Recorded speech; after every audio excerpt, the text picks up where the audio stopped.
Hi guys, welcome to the Citizen channel. I hope you're all staying safe and well. Please, if you are new to this channel, please push that subscribe button. We do everything City, past and present here on these little vlogs, so I do try and inform and entertain, and there's some links on screen as well for Facebook and Twitter where I do post loads of City stuff. So if you follow and friend me on there, I do check every few days and follow and friend everyone back. And if you do get a chance, please have a check out my film and TV channel as well, which I try and inform and entertain on there, and all the latest films and TV drama here in the UK and from around the world. So if you can check that out, that will be fantastic. Anyway, hope you enjoy today's feature.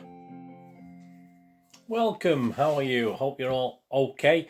Yeah, this is Manchester City put together a pre-season guide. Well, it's not Manchester City, it's Reach PLC with the Manchester Evening News put together this.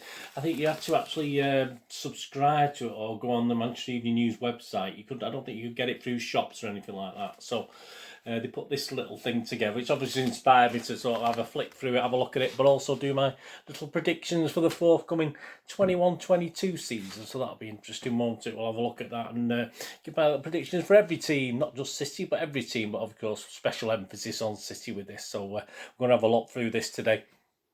Yeah, Reach PLC, obviously the organisation behind it. So you've got all the fixture listed here as well, which is fantastic for every single team. So you could sort of seen it on my thumbnail, but obviously you've got all that information. So I had a quick scan through and had a look at what they were thinking, obviously put my little thoughts together on it as well. I mean, before you get to the other clubs, you get 10 pages on City. We talk about Stuart Brennan Leeds with a champions have quality to do it all over again and win in Europe too. So I'm glad Stuart's confident anyway. Mr. Brennan, he summarises last season and for this season, he underlines the need for a number 9. Well, yeah, I'm with you there, Stuart. That's for sure.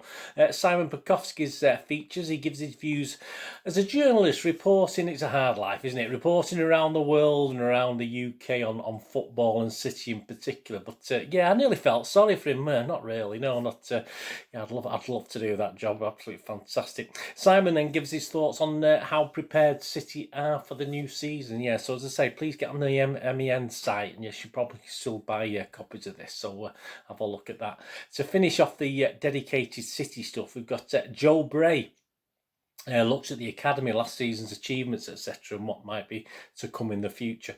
General stuff on football as a signings of the summer feature, which obviously is restricted by, like anything. I mean, I'm restricted when I do my little predictions now. I can only base on what's happening. There's still 3 weeks of the window to go while I'm doing this, so anything could happen, can't it? But obviously the signings concentrates on the main things so far. For instance, Grealish isn't in it because obviously it happened far too late.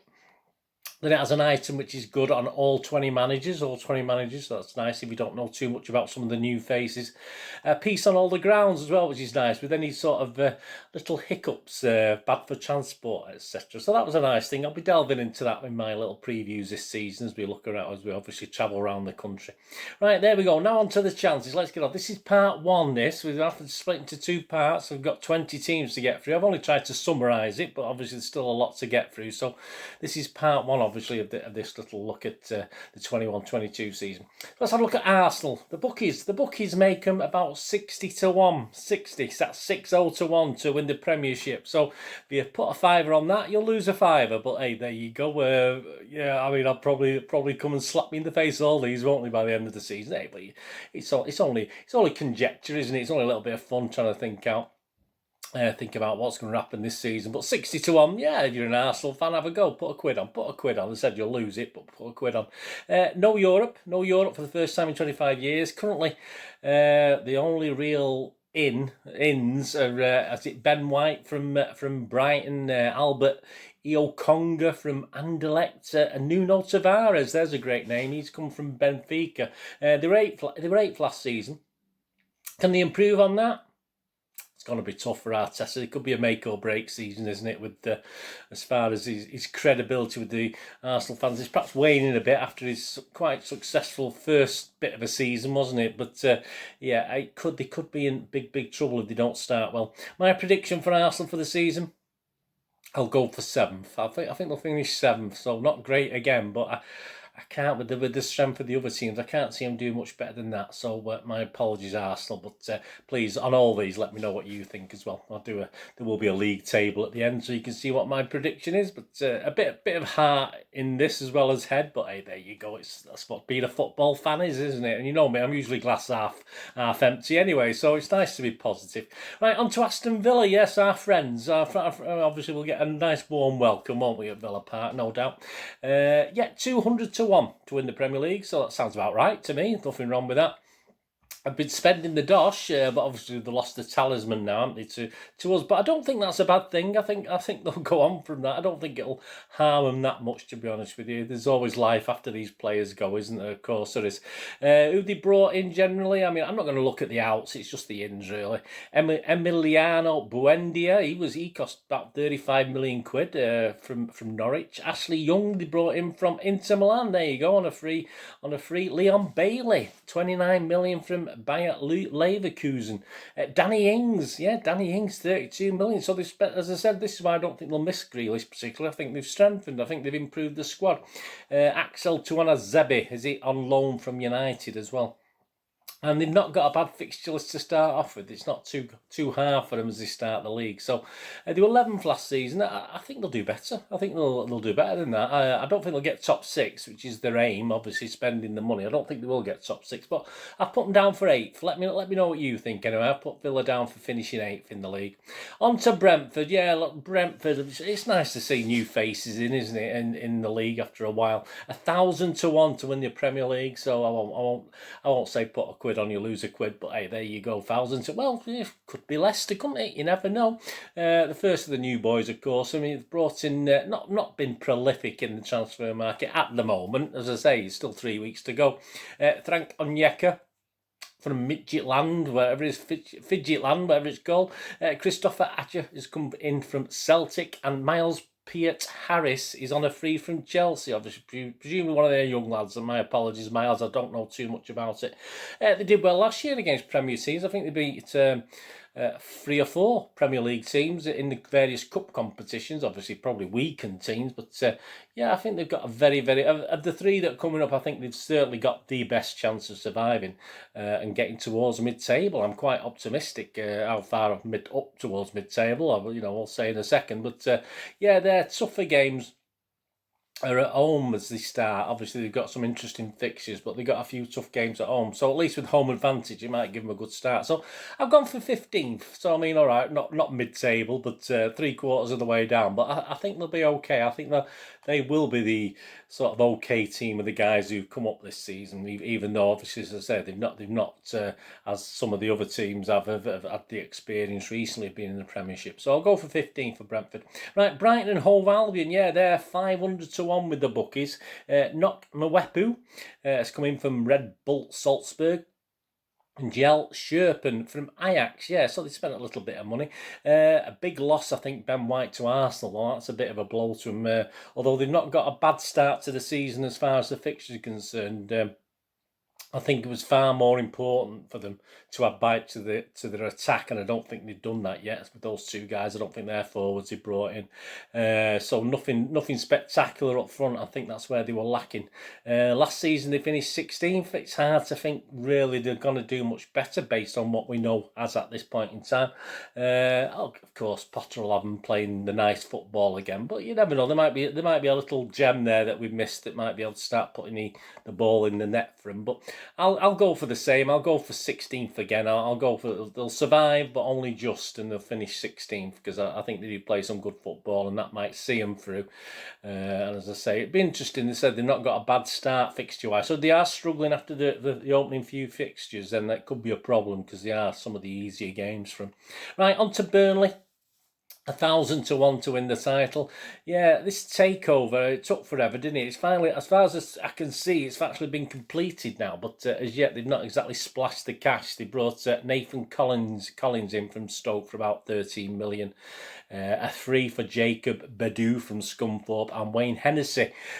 Okay, a free from Crystal Palace. Of course, Collins will strengthen an already sort of strongest defence. I mean, the defence isn't that bad, is it? I mean, we keep a Pope, hopefully injury-free. There's nothing wrong with that defence. I think that's obviously what Mr. Dice depends on and relies on, and they're certainly not weakened that, if you like. They've got some tough away games early doors, so it'll be interesting to see how they go on with those. Last season, obviously, they finished 17th, didn't they? Which wasn't fantastic. He's still not signed a new contract. I mean, is there any possibility he might be leaving? Ooh, you know, Sean Dyche leaving Burnley, that would be a good one, wouldn't it? But yeah, they'll definitely find three teams worse than them anyway. So I don't think there's any chance that they will get relegated. You know, fingers crossed. My apologies, Burnley, if it all backfires. But I think whether they'll find 7 or 8 worse than them, I'm not too sure. But I've gone for 6 worse than them. I've gone for 14 for Burnley for this 21-22 season. As I said, please let me know what you think. Now on to the first of the sort of recognised big boys, if you like. Obviously, we're doing this alphabetical, if you've not cottoned on. We're on to Chelsea. Yeah, Chelsea 5-1. So there you go. I think the joint second favourites. We'll tell you City's price later, but a bit more on that, obviously, as we do it. Of course, these are the big challenges to City based on what we saw last season. Lukaku should be a big signing for him. It's not been confirmed 100% as I'm doing this, but it's more or less decided, and that'll be great for them. As I say, I don't mind Lukaku. I do think at times he looks like a bit of a donkey, and at other times I think he looks like an absolutely superstar. But you know, as long as they get 50-50 superstar and donkey, it's not too bad, is it? That'll be fine. They just about made 4th last season. They didn't finish the season off fantastically, which obviously I thought might help us, and I thought we'd have a good chance in that sort of end game that we played last season. But we won't bang on about that. But I think they need to start well to build confidence as well. I think they need to get going. There's certainly no reason why they shouldn't be confident. They're the champions of Europe. Of course, they should be confident. But as I said, the end of the season wasn't fantastic apart from that obviously cup win. But there's a lot of messing about going on towards the end of the season. And it'll be interesting to see how Tuchel now goes in his first full season, of course, in charge of the team. Obviously, as I say, transfer-wise, Lukaku could be in, but there's not much else to shout about as far as that's concerned. So he's going to basically go with a very good squad anyway. You know, he probably didn't need much adding to, but I'm saying Lukaku's going to be an asset, isn't he? So that's a squad that's been improved even now with 3 weeks to go. It is a tough start. They've got some tough games to start off with, but if they're battling for top spot after 6 games, they've made a great start. Put it this way: if they're in the top 2 or 3 and not miles behind someone at the top after just 6 games, it's fine because they do have a really difficult start. But for the season, I'm going to go 4th. I still think there'll be 3 teams better than them, which we'll talk about obviously as we get to it. But I'll go 4th for Chelsea. Let me know what you think. But yeah, I don't think a lot of people think they might win it, but I'll go for 4th. I'll take a chance. On to Crystal Palace, their London neighbours. Well, they're 1,000-1. Of course, Patrick Vieira's there now, which is going to be a funny old task this season, isn't it, for Vieira? Now, obviously, they're old guys gone. Montez has come in from as a free from Georgetown Hoyas, whoever they are. Michael Elise has joined from Reading for 8 million. Marc Gueye, 21 million from Chelsea. Joachim Anderson, an undisclosed fee from Lyon. Conor Gallagher on loan from Chelsea for Palace. So there's a few little ins and stuff, but it is a very tough fixture list for to open the season, and they will want to pick points up. And if they do, that's great. That'll stand them in good stead. But I think Vieira might be under pressure a little bit early, and I don't think he really needs that, to be honest with you.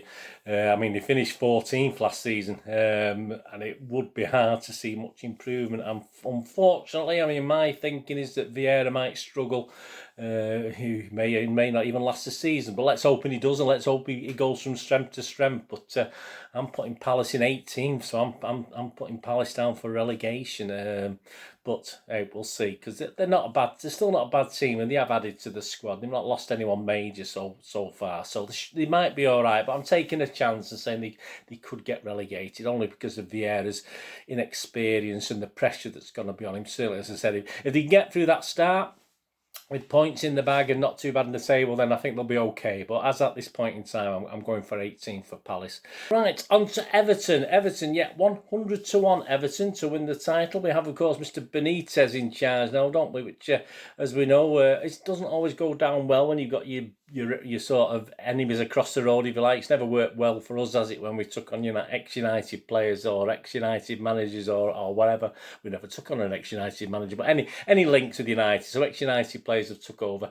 Benitez is a manager, and he's a good manager. So even though obviously they may not like it, I think he might do an okay job at Everton. And obviously after the letdown of last season with the manager leaving, then that, you know, he might steady the ship and do a good job. They've got Andrew Townsend in on a free from Crystal Palace. They've got Asmir Begovic in on an undisclosed fee from Bournemouth, and Demarai Gray from Bayer Leverkusen for less than £2 million. So they have brought players in. Again, nothing fantastic so far. Last season they finished 10th. The benefit... the benefit on paper is it's not too difficult to start for Benitez, so it'll give him a chance to get some credit, some points in the bank, and that'll be good. That'll give him a chance to win the fans over, because the fans will be back in the grounds, of course. And I think they finished 10th last season. I think, is that what they did last season? Yeah, I think it'll kill for 10th again, and I don't see any reason.